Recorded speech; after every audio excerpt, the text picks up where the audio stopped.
Bus stand centre లో Janasena party జెండా దీన్ని మనం ప్రారంభించుకున్నాం.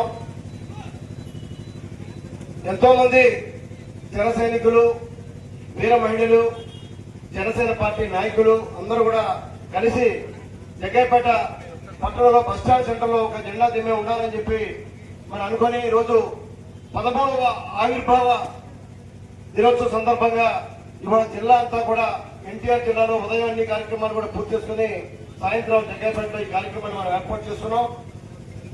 ఇవాళ రాష్ట్రం అంతా కూడా 13వ వార్షికోత్సవ సందర్భంగా ఈరోజు అన్ని సేవా కార్యక్రమాలు, ముఖ్యంగా జనసేన పార్టీ అంటే ఒక రాజకీయ పార్టీ కాదు, సేవ చేసే పార్టీ. ప్రజాసేవ చేయాలి. రక్తదాన శిబిరాలు, వైద్య శిబిరాలు, అలానే ఆహారం సప్లై అంటే పేదలకు అన్నదానం లాంటి కార్యక్రమాలు, మొక్కల పంపిణీ, కొన్ని లక్షల మొక్కల పంపిణీ కూడా ఈ రోజు విజయవాడ కృష్ణా జిల్లా మంత్రిపట్నం ప్రాంతంలో మొక్కల పంపిణీ జరిగింది. ఒక శక్తి.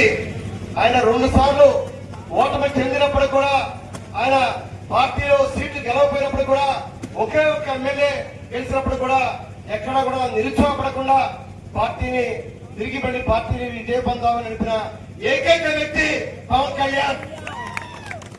ఆయన ఓటమి చెందిన ఎక్కడా నిలుచుకోలేదు.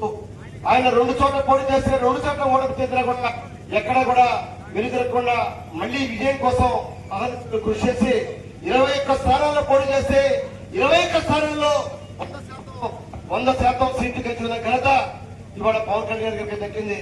భారతదేశంలో ఏ రాజకీయ పార్టీ 100% సీట్లు ఎక్కడ రాలా. మొదటిసారి 21 సీట్లు చోట 21 సీట్లు గెలుచుకొని 2 పార్లమెంట్ స్థానాల్లో పోటీ చేస్తే 2 పార్లమెంట్ స్థానాలు గెలిచిన ఏకైక పార్టీ జనసేన పార్టీ. అక్కడ మన పార్టీని ముందు తీసుకొచ్చిన బాధ్యత మనందరి మీద ఉంది. ఇవాళ తప్పకుండా జనసేన పార్టీ అధినేత పవన్ కళ్యాణ్ మరి ఎన్నో దానాలు చేసిన ఏకైక వ్యక్తి. ఆయన 2 కోట్ల రూపాయలు మొన్ననే సభ్యత్వ రుసుమును నేను ముందు చెల్లిస్తానని చెప్పి 2 కోట్ల రూపాయలు ధనాన్ని చెల్లించి ఆయన పార్టీ సభ్యత్వ కార్యక్రమాన్ని ప్రారంభించారు. ఇవాళ పార్టీ సభ్యత్వ కార్యక్రమం లక్షల సంఖ్యలో ఇవాళ రాష్ట్రం అంతా కూడా పార్టీలో చేరుతా ఉన్నారన్న సంగతి నేను మీకు తెలియజేస్తున్నాను. అలానే ఆయన అనేక రకాల కార్యక్రమాలు చేస్తా ఉన్నారు. ఇవాళ పిఠాపురం కాన్స్టిట్యూన్సీలో చదువుకునే పిల్లలకి నెలకి 5,000 చొప్పున సుమారు కొన్ని వేల మందికి ప్రతి నెల 1వ తారీఖు రాగానే 5,000 రూపాయలు చొప్పున తల్లిదండ్రులకు ఇస్తున్నారు. అలానే ఆయన అనేక వరదలు వచ్చినప్పుడు సుమారు 5 కోట్ల రూపాయలు వరదల్లో సహాయం చేసిన ఏకైక నాయకుడు పవన్ కళ్యాణ్.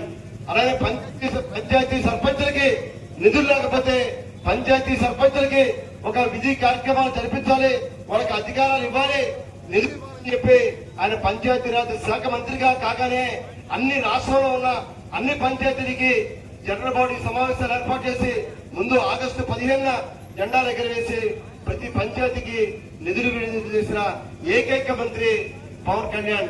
ఇలా అనేక రకాల ఏకైక మంత్రి పవన్ కళ్యాణ్. అలానే శాస్త్ర సాంకేతిక రంగాల్లో అనేక రకాల మార్పులు తీసుకొచ్చారు. ఇవాళ పొల్యూషన్ కూడా ఎక్కడ పడితే అక్కడ పొల్యూషన్ ఉండి ప్రజల ఆరోగ్యానికి హానికరంగా ఉన్న పొల్యూషన్ కూడా కంట్రోల్ చేస్తూ పరిశ్రమలు కూడా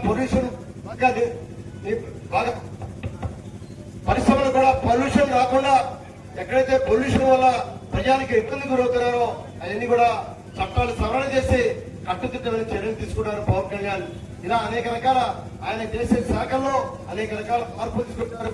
అలానే ప్రధాని మోడీ కూడా ఆయన ఏదైనా సరే ఎక్కడైతే పవన్ కళ్యాణ్ అంటే ఆయన చేసే కార్యక్రమాల పట్ల ఎంతో ఇష్టపడే నాయకుడిగా పవన్ కళ్యాణ్ ఉన్నారు. ఇవాళ ప్రధాని మోడీ కూడా కేవలం ఆంధ్రప్రదేశే కాదు దక్షిణాది రాష్ట్రాలు కూడా పవన్ కళ్యాణ్ నాయకుడిగా ఉండాలి, కేంద్రానికి కూడా పవన్ కళ్యాణ్ నాయకత్వం కావాలని చెప్పి ప్రధాని మోడీ కూడా పవన్ కళ్యాణ్ కి అనేక రకాల ఆయన బాధ్యతలు అప్పగించిన ప్రధాని మోడీ విషయం కూడా మనందరం కూడా రోజు చూస్తా ఉన్నాం. అలానే ఈ రోజు పవన్ కళ్యాణ్ గారు అనేక రకాల కార్యక్రమాలు చేస్తూ పార్టీని ముందు నడిపిస్తూ ఇవాళ ముందు పడి అనేక రకాలుగా పార్టీ సభ్యత్వం చేసిన వారికి కూడా ఇన్సూరెన్స్ లాంటి కార్యక్రమాన్ని కూడా ఏర్పాటు చేశారు. అలానే ముఖ్యంగా ఇవాళ మనంతా కూడా ఆలోచించాలి. ఇవాళ రాజకీయాల కోసం కాదు, ప్రజలకు సేవ చేయాలి, ప్రజలకు దగ్గరగా ఉండాలి. ఏదైతే మనకి ప్రజలు మనం నమ్ముకున్నారో ఆ నమ్ముకున్న ప్రజానికానికి అన్ని రకాల సేవలు మనం తప్పకుండా అందించాలి. కాబట్టి ఇవాళ మరి 13వ వార్షిక సందర్భంగా రక్తదాన శిబిరాలు కానీ వైద్య శిబిరాలు కానీ